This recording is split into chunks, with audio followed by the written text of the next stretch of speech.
आप सभी से कर लेना पसंद करता हूं।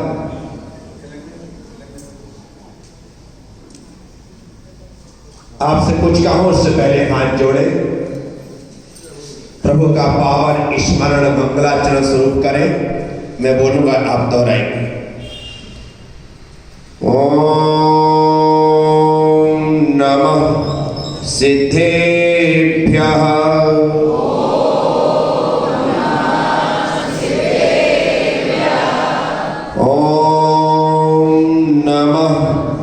सिद्धेभ्यः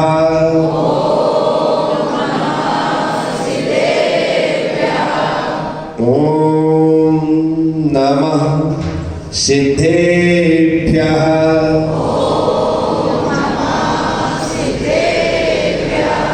कापूर्णमकारम्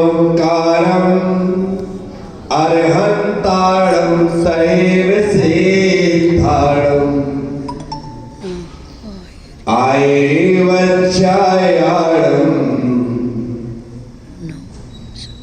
लोयं मीया सर्वसाहुणम्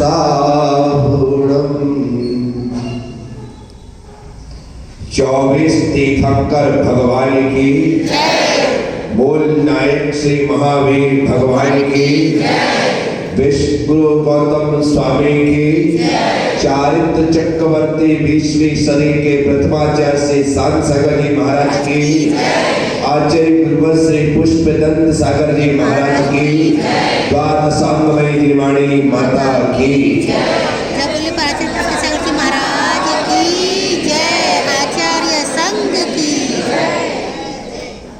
उपस्थित भव्य आचार्य कहते हैं, यथा चा जायते चेता सम्यक शुद्धिं सुनिर्मला तथा ज्ञान विदा कार्यम प्रयत्नेनापि भूरिना। जिससे चित्त की निर्मलता और आत्म विशुद्धि हो, वही कार्य ज्ञानी को बहुत प्रयत्न पूर्वक करना चाहिए। प्रश्न है कि हमें क्या करना चाहिए। यह मुझसे नहीं, हमारे आचार्य कुलभद्र स्वामी से पूछा गया।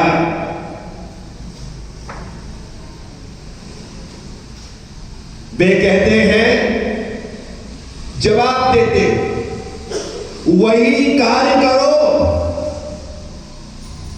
जिससे चित्त में निर्मलता आए, आत्मा में विशुद्धि बढ़े।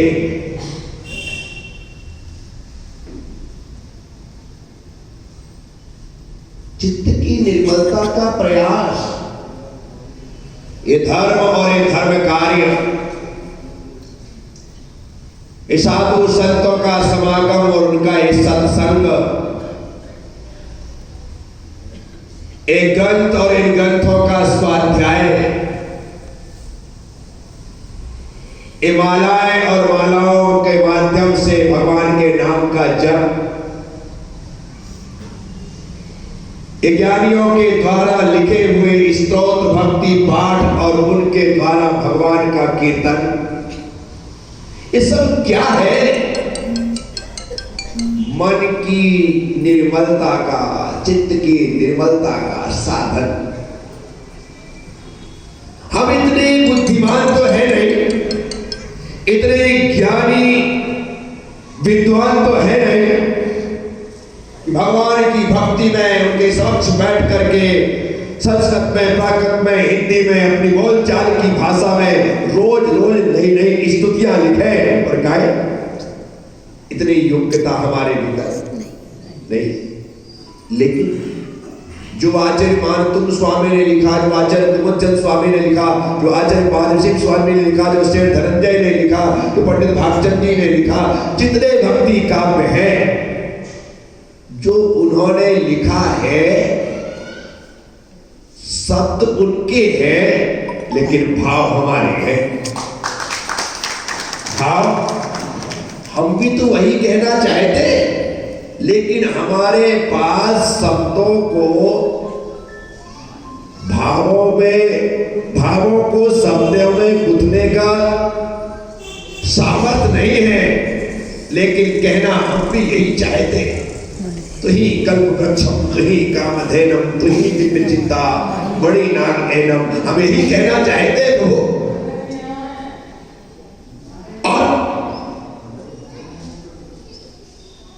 जो हम पढ़ रहे हैं वो हमारी भावना है।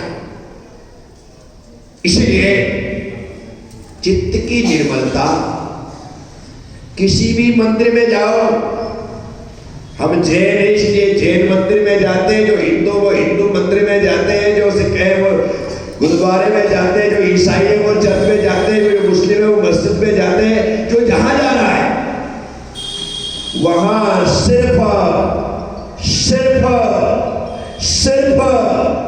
उस परमात्मा के लिए जा रहा है। किसके लिए जा रहा है? सबका सोच अलग है, सबका परमात्मा अलग है, सबके परमात्मा का स्वरूप अलग है, लेकिन उसको मानने के पीछे एक ही वजह है, हे प्रभु। इस संसार की आपाधापी में, संसार की भागम भाग में, संसार की दौड़ धूप में, इस संसार के 99 के फेर में, 3 के चक्कर में मैं उलझ करके बहुत संतप्त हो चुका हूं, बहुत दुखी हो चुका हूं, और सब जगह से थक हार करके तेरे चरणों में आकर के मैं शांति पाना चाहता हूं। क्या पाना चाहता? सबसे पूछिएगा, ये मंदिर मस्जिदों के लिए तुम दौड़ क्यों लगा रहे हो? रीजन एक ही है, मन की। अन्यथा देश के प्रधानमंत्री का पद मिलने के बाद नरेंद्र दामोदर दास मोदी को क्या जरूरत है काशी के मंदिर में जाकर के बाबा विश्वनाथ को ठोक लगाने की, उज्जैन आकर के महाकाल के चरणों में माथा झुकाने की, अमरनाथ में जाकर के, बद्रीनाथ में जाकर के, केदारनाथ में जाकर के वहां पर प्रणाम करने की, अयोध्या में जाकर के रामलला के मंदिर को बना करके उन्हें प्रणाम करने की क्या जरूरत है? उन्हें पता है कि ये पद, ये सत्ता, ये सिंहासन कुछ भी शाश्वत नहीं है। शाश्वत रहेगा तो मेरा मन की शांति, और वो शांति परमात्मा के द्वारा ही प्राप्त हो सकती है, और कोई दूसरा रास्ता नहीं है। वो जानते हैं।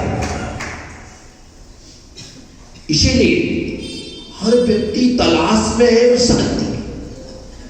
जैसे ही मध्य प्रदेश के मुख्यमंत्री के पद की शपथ ग्रहण की माननीय श्री मोहन जी यादव ने, सीधे दूसरे दिन ही आकर के सबसे पहले महाकाल के दर्शन किए। क्या बात है!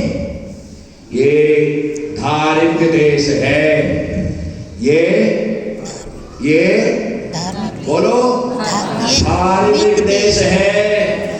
यहाँ पर लोग कहते हैं कि इनके हाथ में सत्ता है, लेकिन जिनके हाथ में सत्ता है वो कहते हैं मेरे नहीं, इनके हाथ में सत्ता है और मेरे के साथ। मैं आपसे भी यही कहता हूँ, रोज मंदिर जाकर के, राजीव यहाँ पर बैठा है, पार्षद है, राजेश भी यहाँ पर बैठा है, ये भी पार्षद है। राजीव जैन होने के नाते पार्षद बनने के बाद भी इतना व्यस्त नहीं है कि भगवान का अभिषेक पूजा छोड़ दे। रोज सुबह उठ करके 12 महीने का नियम है, कुछ भी हो जाए मैं भगवान का अभिषेक पूजा करूंगा। क्यों? पार्षद तो मैं अभी हूं, लेकिन प्रभु मैं भक्तों तेरे चरणों का जन्म से हूं और मृत्यु तक रहूंगा। ये भाव हमारे मन में होना चाहिए। सत्ता हमें अहंकारी न बनाए, सत्ता हमें भविष्यता करे, सत्य हमें भविष्यता करे। बस एक बात अपने भीतर ख्याल में रखना कि जो कुछ भी है उस परम सत्ता के हाथ में है, मेरे हाथ में कुछ भी नहीं। साथियों, मैं आप सबसे, ये धार्मिक देश है। कौन सा देश है? धार्मिक। फिर से बोलो। धार्मिक। अच्छे से बोलो। धार्मिक। सोनी जी आप भी बोलो। अरे आप जैसे मोल लेके बैठे हो, सबको बोलना क्या कैसा देश है? धार्मिक देश। और धार्मिक देश में, धार्मिक समाज में रहने वाले व्यक्ति का दायित्व है कि वह सुबह उठ करके स्नान ध्यान करके सबसे पहले उनके चरणों में जाकर के कहे, प्रभु मैं तो कल रात सोच करके सोया था कि आखिरी रात होगी, लेकिन बड़ी मेहरबानी है तेरी, फिर से आज का दिन दिखा दिया, तुझे धन्यवाद। चल आज तेरी कृपा से आज का दिन फिर से जी लेते हैं और उसके हिसाब से फिर। ये धार्मिक देश है, यहाँ पर धर्म से ही शुरुआत होती है। किससे? धर्म से। किससे? धर्म से। नारायण श्री कृष्ण कुरुक्षेत्र में युद्ध के मैदान में है। एक तरफ कौरवों की सेना है, एक तरफ पांडवों की सेना है। सब लोग बिल्कुल युद्ध के लिए तत्पर और तैयार खड़े हैं। नारायण श्री कृष्ण अर्जुन का रथ बिल्कुल बीचों बीच ले जाते हैं। कहां? कुरुक्षेत्र के बीचों बीच ले जाते और बीचों बीच रथ रोक करके अर्जुन को गीता का उपदेश देते। क्या उपदेश देते? किसका? कहां पर? कहां पर? जहां दोनों तरफ सेनाएं मरने मारने के लिए खड़ी है, खून की नदियां बहाने के लिए खड़ी है, सारे रिश्ते नाते जहां पर हाशिए पर कर दिए गए हैं, दरकिनार कर दिए गए हैं, कोई किसी को अपना मानने को राजी नहीं है, बस लड़ने को तैयार है। ऐसे स्थान पर एकदम बीचों बीच खड़े होकर अर्जुन को गीता का उपदेश दिया जाए। विचार करना, कुरुक्षेत्र में भी धर्म का उपदेश। गीता का पहला जो काव्य है, जो पहली कारिका है, जो पहला श्लोक है, उसका शुभारंभ होता है धर्म क्षेत्रे। किससे होता है? धर्म क्षेत्र। उसके बाद लिखा धर्म क्षेत्रे कुरुक्षेत्र। विचार किया कि कमाल, युद्ध का शुभारंभ भी कुरुक्षेत्र को धर्म क्षेत्र कह रहे हैं। क्या कह रहे हैं? धर्म क्षेत्र। यहाँ पर सत्य और असत्य का निर्णय होगा, यहाँ पर धर्म और अधर्म में युद्ध होगा, इसलिए यहाँ धर्म विजयी होना चाहिए। ये कुरुक्षेत्र नहीं, ये धर्म क्षेत्र है, जहाँ पर सत्य जीतता है, वह धर्म क्षेत्र होता है। भले वहां पर खून की नदियां क्यों न बहे, धर्म के लिए हम सबको स्वीकार करें। तो ये धार्मिक देश है। बोलो धार्मिक देश। अच्छे से बोलो, ये धार्मिक देश है। अच्छे से दिमाग में फिट कर लेना, ये धार्मिक देश है और इस धार्मिक देश के तुम एक धर्मात्मा नागरिक हो।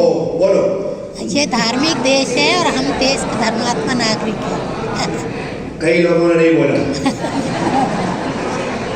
ये धार्मिक देश है, इस धार्मिक देश के हम धार्मिक नागरिक हैं। कैसे नागरिक हैं?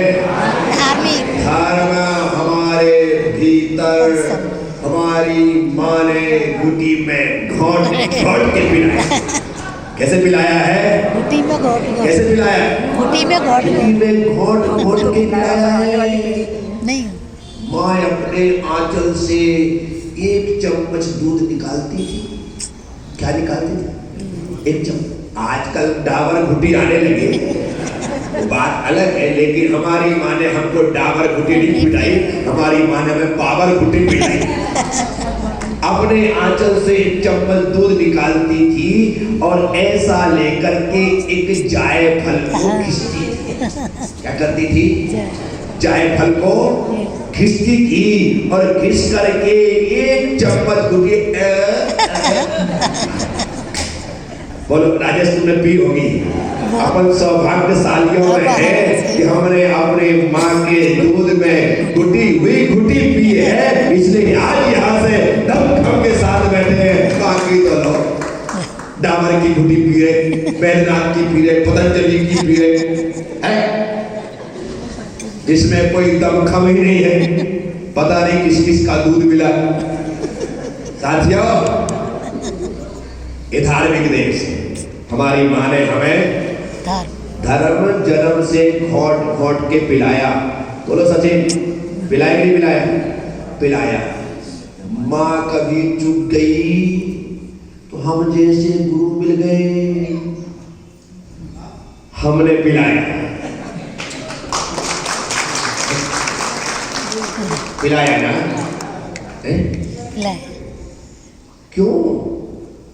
हम नहीं चाहते हैं कि तुम्हारे भीतर कोई कमी रहे,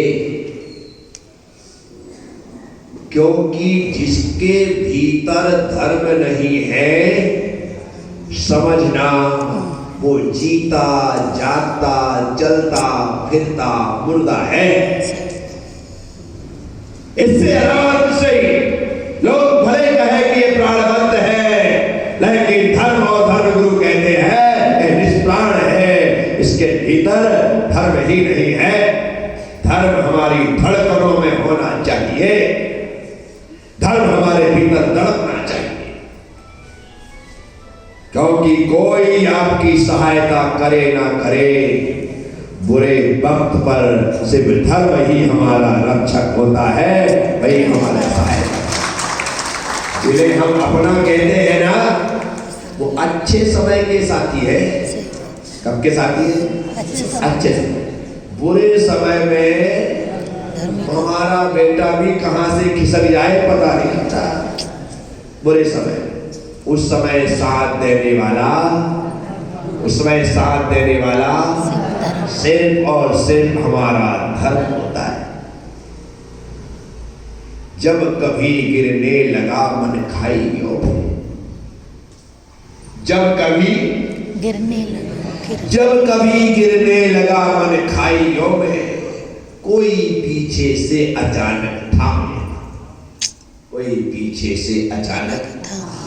कई बार हमने देखा है, हम गिरते गिरते बचे हैं, हम डूबते डूबते बचे हैं, गिरते गिरते बचे, डूबते डूबते बचे, मरते मरते बचे। कई बार हमारे साथ हुआ, लुटते लुटते बचे, पिटते पिटते बचे।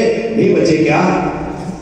इस लाइफ में सब लोग महसूस करते होंगे, कैलाश जी आपकी तो लंबी उम्र हो गई, कई ऐसी घटनाएं नहीं घटी क्या कि जब किसी ने सहारा नहीं दिया, हमारे धर्म ने हमें सहारा दिया। रमेश जी, कीर्ति बाबू, सही है कि नहीं? वो सहारा देता है। इसीलिए हम धार्मिक देश के बासिंदे हैं और धर्म हमारे भीतर, हमारी माँ ने, हमारे गुरु ने घुटुक की तरह घोट घोट करके, यही वजह है कि आज हम सब यहाँ पर उपस्थित हैं।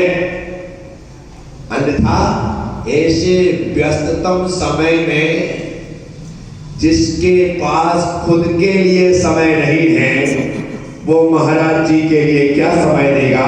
लेकिन धर्म की वजह से तुम सारे कामों को एक तरफ करते हो और धर्म को सबसे पहले स्वीकार करते हो। आपने नाम सुना भरत चक्रवर्ती का कि नहीं सुना? सुना। जिसके नाम से इस देश का नाम भारत पड़ा। क्या पड़ा? देश का नाम भारत पड़ा। भारत पड़ा। और भारत की ये भूमि करुणा प्रधान, दया प्रधान, अहिंसा प्रधान भूमि है। यहां पर दया, करुणा, प्रेम, प्यार के विरवे लगाए जाते हैं। यहां पर हिंसा स्वीकृत और स्वीकार नहीं है। मुझे खुशी हुई उस वक्त कि मुख्यमंत्री बनने के साथ ही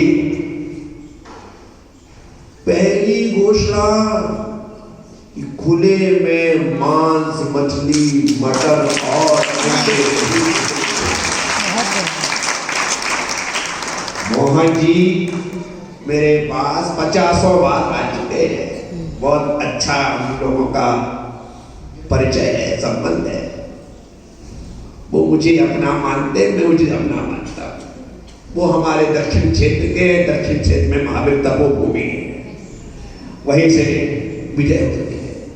जब मैंने उज्जैन के नगर निगम में अपना प्रवचन दिया था, वहां बैठ करके जब पूरे के पूरे वहां के 55 विधायक थे, वो विधायक पार्षद थे, वहां की कलावती जी सभापति थी, महापौर टटवाल जी, सब लोग मुझे लेकर के गए कि गुरुदेव आप प्रवचन यहाँ पर करें। ठीक है। तकरीबन मैंने 25 से 30 मिनट वहां पर बोला था। वो भी जेल प्रवचन करके आया था, रास्ते में नगर निगम था था बोलने। तब मैंने उसमें 7 पॉइंट दिए थे। उसमें पहला पॉइंट यही था कि खुले में मांस, मछली आदि का विक्रय बंद हो।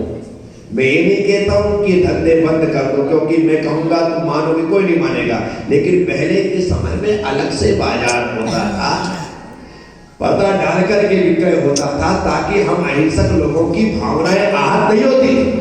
उसमें पहली बात मेरी यही कही, सबसे 7 पॉइंट में पहला पॉइंट यही था। उस समय वहां पर बहुत से लोगों ने कहा मानस से ये बात को हम ध्यान में रखेंगे, लेकिन खुशी इस बात की कि मोहन जी यादव ने मुख्यमंत्री बनते ही सबसे पहले ये मेरा पहला पॉइंट लागू कर दिया है।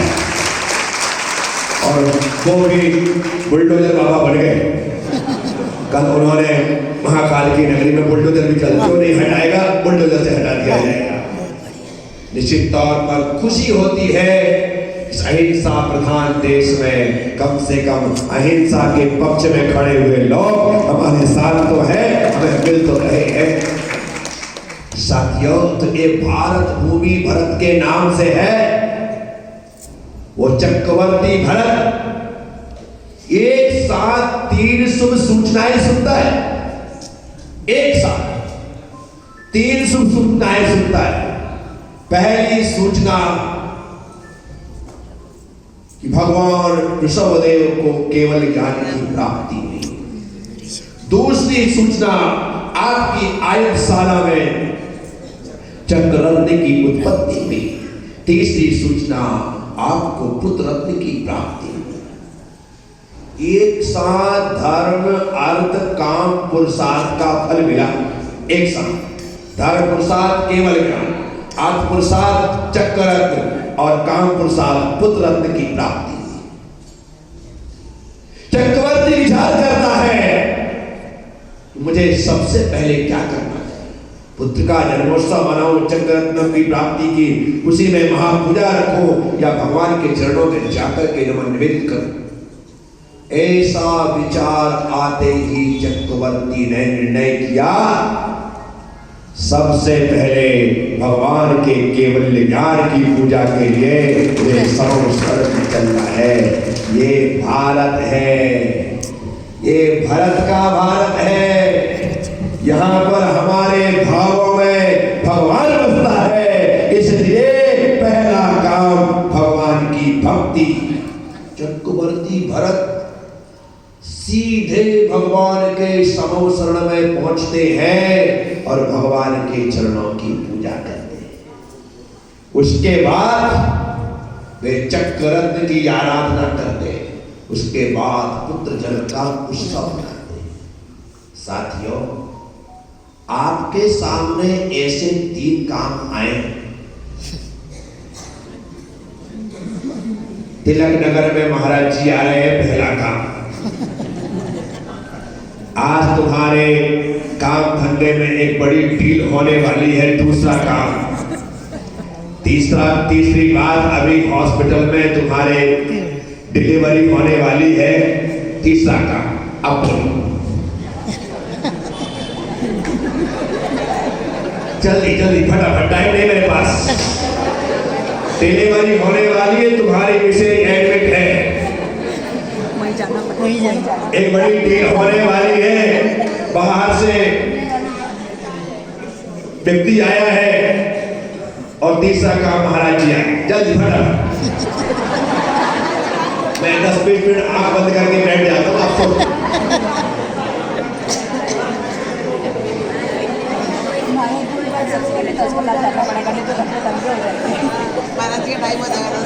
क्या होगा?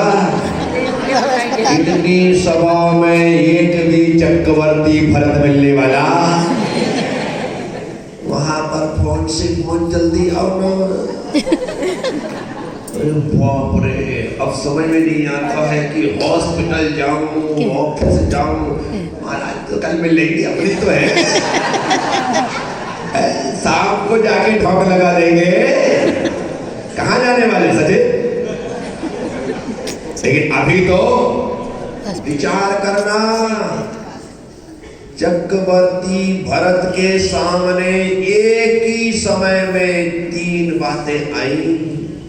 पहले धर्म को, फिर अर्थ को, फिर काम को, क्रम से पुरुषार्थों को चुना। इसी का परिणाम था कि जैसे ही उन्होंने दीक्षा स्वीकार की, तत्क्षण मोक्ष पुरुषार्थ भी सिद्ध हो गया। उन्हें केवल ज्ञान की प्राप्ति। जो जीवन में धर्म को प्रथम स्थान देते हैं, मोक्ष भी ऐसे लोगों को अपने शरण में पहला स्थान देता है। इसलिए मैं आप सबको कहता हूं, लेकिन हम लोग सिर्फ इन बातों में ताली ही बजाते हैं। बाकी विचार करना, हम किस स्थान पर खड़े हैं पता चल जाएगा, पता चल जाएगा। अपनी हकीकत से हम वाकिफ हो जाएंगे। हमें धार्मिक देश में धर्म के साथ जीना है, इस बात का आप सब लोगों को ख्याल रखना। सब कुछ छूट जाए, धर्म नहीं छूटना चाहिए। सब छूट। धर्मराज युधिष्ठिर सशरीर स्वर्ग जाने के लिए निकले। मैं गया था बद्रीनाथ, बद्रीनाथ से मैं भीमकुंड भी गया था। बड़ा अच्छा, एकदम चारों तरफ बर्फ ही बर्फ रहती है, एकदम ठंडा मौसम रहता है। दोपहर में आप सिर्फ 1 बजे के पहले तक आप पहाड़ों पे जा सकते हैं। नियम से प्रतिदिन दोपहर में 1 बजे से बारिश चालू हो जाती है, वहां पर बाहर मुश्किल हो जाता है। लेकिन सुबह 6 बजे से निकल जाओ। बद्रीनाथ गया, शानदार यात्रा हुई। भीमकुंड भी गया। मुझे बताया गया महाराज से इससे आगे जाओ तो स्वर्ग की सीढ़ियां हैं। 18 किलोमीटर थी वहां से स्वर्ग की सीढ़ियां। मैंने कहा भाई मैं तो यूं मोक्ष के रास्ते पर चल रहा हूं, स्वर्ग के रास्ते पर जाने की जरूरत क्या है? क्या मोक्ष मारेंगे? मैंने कहा आप तो वहां जाएंगे नहीं। फिर मुझे पूरी कहानी बताई कि यहाँ पर सशरीर 5 पांडव अपनी मां कुंती के साथ जब यहाँ आए थे, तो एक एक करके बर्फ में गलते गलते सारा का सारा परिवार वही नष्ट हो गया। सिर्फ धर्मराज युधिष्ठिर सशरीर स्वर्ग पहुंचने में सफल हुए। उनके साथ एक कुत्ता भी है, उनके साथ। राजा सही है कहानी, कुत्ता भी। अब कुत्ता क्या है? कुंती को जगह नहीं मिला। भीम, अर्जुन, नकुल, सहदेव ये सारे के सारे गल गए, वो कुत्ता कैसे चला गया? तो कुत्ता जाने का मतलब है वो धर्मराज थे। कौन थे? बोलो। धर्मराज युधिष्ठिर। वो कुत्ता, ये कुत्ता नहीं था जो गलियों में घूमते या तुमने पाल रखे हैं। कहते हैं वो स्वयं धर्म था। क्या था? क्या था? धर्म। धर्मराज यदि स्वर्ग को प्राप्त करते हैं तो सिर्फ धर्म साथ था इसलिए प्राप्त होता है। मैं आप सबसे भी कहता हूं धर्म की का साथ होगा तो हमें स्वर्ग की प्राप्ति होगी। तो चित्त को निर्मल बनाने के लिए धर्म करिए, धर्म आचरण करिए।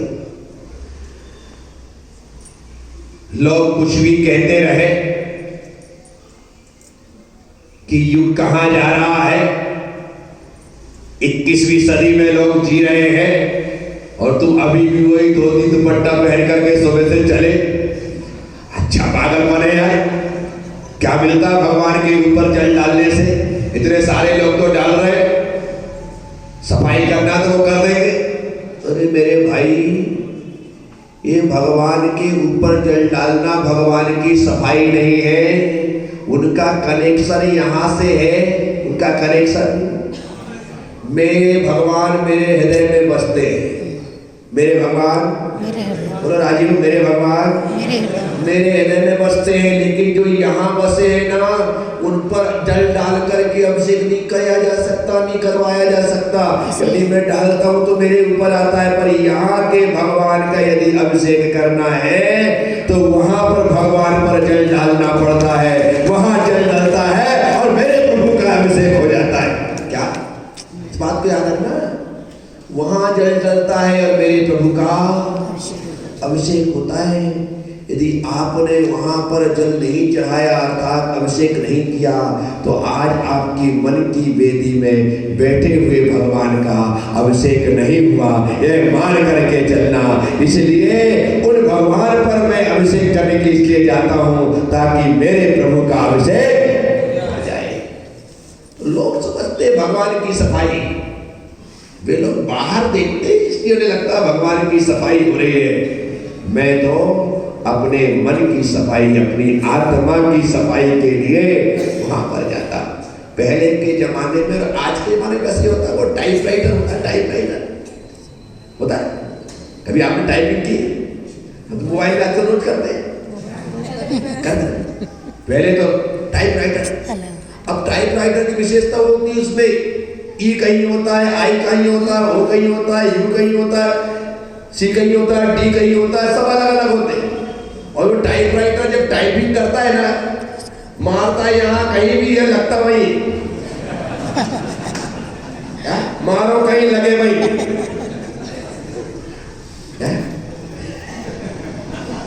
अब यहाँ पर वो टाइप करता है बिना देखे करता साहब, तो बिल्कुल जो के तो लाइन से टाइप होता चला जाता है। मैंने कहा बस यही तो बात है कि वहां पर भगवान के ऊपर हम जल डालते हैं, लोगों को लगता है भगवान के ऊपर जा रहा है, करते कहीं और होता है कहीं। हमारी आत्मा निर्मल हो जाती है, हमारी आत्मा पवित्र हो जाती है। यह है आत्मा की शुद्धिकरण का, निर्मलता का एक संसाधन। हम अपनी आत्मा को इस तरह से निर्मल बनाते हैं। वहां पर हम भोग थोड़ी लगा रहे, वहां पर हम सामग्री थोड़ी चढ़ा रहे, जो कुछ चढ़ रहा है खुद को चढ़ रहा है। सुधारो को विनाशनाय नैवेद्यं पावती स्वाहा। मैंने विचार किया ये भी कमाल का है। खाने के बाद पेट भरता है ये तो समझ में आता है, खाने के बाद खाने के बाद पेट भरता है ये समझ में आता है, लेकिन चढ़ाने के बाद सुधारो विनाशनाय, बहुत विचार किया ये मामला है। क्योंकि खाने के बाद भूख का मिटना तो सारी दुनिया इसका अनुभव करती है, लेकिन चढ़ाने के बाद हमारी क्षुधा मिटती है, इसका अनुभव सिर्फ हम लोगों को है। इसे अब आप विचार करो कि हमने भगवान के चरणों में जैसे ही क्षुधा विनाशनाय किया, लोगों को लगता है भगवान को चढ़ा दिया। अरे पगले, ये भगवान के सामने तुझे दिखाई दे रहा है, वहां चढ़ता है और यहाँ का क्षुधा रोग का समर हो जाता है, भूख मिट जाती है, कोई खाने की इच्छा नहीं होती है। ये है अद्भुत कार्य, लोग देख नहीं पाते हैं। दृष्टि चाहिए, दृष्टि। लोगों को बाहर दिखता है और मुझे भीतर दिखता है कि वहां चल रहा है, यहां पर धूप मिट रही है। हाथ आचार्य समंत्रभद्र स्वामी ने भस्मक व्याधि होने पर महाराज शिवकोटि से कहा कि मैं शिव जी को जितना कहूँ उतना खिला दूंगा। दरवाजा बंद करके खिलाते थे तो खुद खा जाते थे। क्या ऐसी व्याधि थी कि जितना ही आता था सब खा जाते। कमाल। बस ये संकेत है। ये क्या है? संकेत है। चढ़ता तो भगवान को है लेकिन रोग हमारा मिटता है। ऐसा आचार्य समंत्रभद्र स्वामी ने उस कथानक के माध्यम से हमें समझाया है। सिद्ध चक्र विधान हुआ। आपने एक साथ 2500 श्रीफल समर्पित कर दिए, 2-2 बोरे भर के सामग्री में चावल चढ़ा दिए, आपने कई किलो बादाम और लौंग चढ़ा दी, कई नैवेद्य चढ़ा दी। कैसा हुआ? इतना चढ़ाने के पश्चात आप कहो कि मालिक को तो मजा आ गया, उसके तो बारे न्यारे हो गए, 1 लाख की सामग्री मिल गई। इस गफलत में मत रहना। यदि तुम्हारे दिमाग में वो मंदिर का व्यास या मंदिर का माली है तो तुमने भगवान को कहाँ चढ़ाया? कहाँ चढ़ाया? कुछ लोगों को मैं देखता हूँ गोले को ऐसा छील करके चपटा कर देते हैं कि पूछो मत। बिल्कुल खींच डालते हैं। अरे भाई जो द्रव्य जैसी है उसे वैसी ही चढ़ाने दो, नहीं ये वापिस आ जाएगी। तुम्हारा टेंशन नहीं, तुम्हारा टेंशन। तुम्हारा काम है सिर्फ चढ़ाना। तुम्हारा काम है सिर्फ चढ़ाना। तुम्हारा काम है सिर्फ चढ़ाना। सामग्री का रंग रूप मत बिगाड़ो, उसकी सूरत शकल मत बिगाड़ो। वो जैसा दिखता है कम से कम उसे वैसा तो दिखने दो। क्या करें? विचार कर। तो हम जो समर्पित कर रहे हैं वो माली को नहीं मिल रहा है, वो आपको ही मिल रहा है, क्योंकि वह हमारे संपूर्ण रोगों को नष्ट करने वाला है। सोच करके जब हम आराधना करते हैं तब जा करके फल प्राप्त होता है। तो आप सबसे बस ज्यादा कुछ नहीं कहना है। यथा जा जाए दे जयता सम्यक शुद्धिम सुनिर्मलाम तथा ज्ञान विदा कार्यम प्रयत्ने नापि भूलना। क्या कहते? ज्ञानी को बहुत प्रयत्न करना चाहिए। क्या कहते? मन की निर्मलता के लिए छोटा मोटा नहीं, बहुत प्रयत्न करना चाहिए, बड़े प्रयास करने चाहिए, तब जा करके मन में निर्मलता आती है। हम आप सोचे कि ऐसे ही निर्मलता आ जाए तो संभव नहीं है। तो बस आपसे इतनी ही बात उम्मीद रखूंगा कि हमारी सारी क्रिया मन की निर्मलता के लिए, आत्मा की शुद्धि के लिए होगी। किसके लिए? मन की निर्मलता। जो कुछ भी करो मन में मलिनता नहीं आना चाहिए, मन बिगड़ना नहीं चाहिए। मंदिर के भीतर जाने के बाद क्रोध मान माया लोग सताना नहीं चाहिए। यदि मंदिर के भीतर भी वो सता रहा है तो समझना तो मंदिर के भीतर होने के बाद भी अभी बाहर ही हो। कहाँ हो? बाहर। वहां तो बस जहां बैठ जाओ वहीं से भगवान दिखाई दे। कई लोगों के मंदिर में पट्टे कटे हुए। यदि कोई यहाँ बैठ करके पूजा करता है, करती है, तो रोज वहीं बैठेगी। कोई बैठ के बता दे। झगड़े हो जाते भाई। क्या? कोई बैठ के बता दे ये तो मेरा वार्ड है, ये मेरा स्थान है। नहीं, दूसरे स्थान पर वो पूजा नहीं कर सकते। उसे उठा करके रहे, उसके बाद ही पूजा में मन लगे। विचार करके चलो, मैं भगवान को देखने आया हूँ, भगवान को देखने आई हूँ, उनकी पूजा करने आया हूँ, आई हूँ। दूर से दिखाई दे तो भी भगवान दिखाई दे, पास से दिखाई दे तो भी भगवान दिखाई दे, तो पूजा भक्ति का आनंद है। अभी तो हम उसी में लड़ भिड़ जाते हैं, राग द्वेष हो जाता है, कसाई हो जाती है। यदि कई तो ऐसे होते हैं कि रोज भगवान का पहला कलश वही करेंगे। कोई दूसरा लेके बताए। यदि बाहर ना चढ़ा ले तो उनका नाम भी कमाल है साहब। अरे रोज पहला कलश तुम ही क्यों कर रहे हो? जितने लोग आ रहे हैं सब लोगों को वह अवसर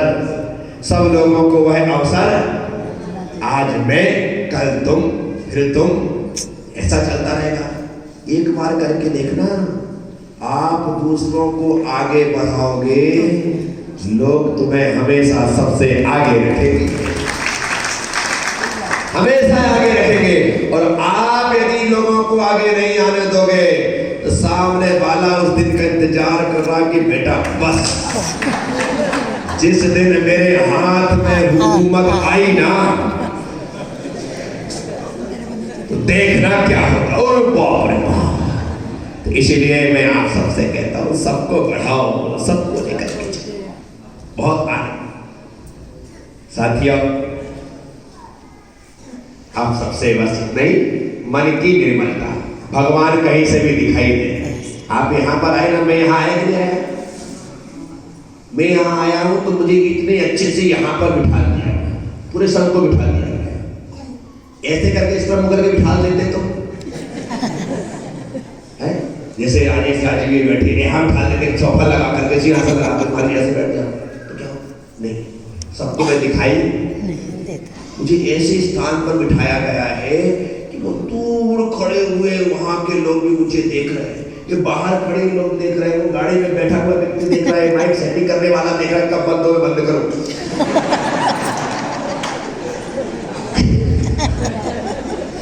सब देख रहे हैं, मैं कहीं भी हूं, सबको दिखाई दे रहा हूं ना। सूरज एक ही होता है, चांद एक ही होता है, लेकिन पूरी दुनिया को दिखाई देता है। बस ऐसे ही हम मंदिर में जाएं, कहीं भी बैठ जाएं, आंख खोले तो भगवान दिखाई दे और आंख मूंदे तो भगवान दिखाई दे। बस यही भक्ति हमारी चित्त की निर्मलता और आत्मा की विशुद्धि में कारण बनेगी। आप सबने सुना है, अनुग्रहित हो, ओम नमः सबसे क्षमा सबको क्षमा, जय गुरुदेव, जय महावीर।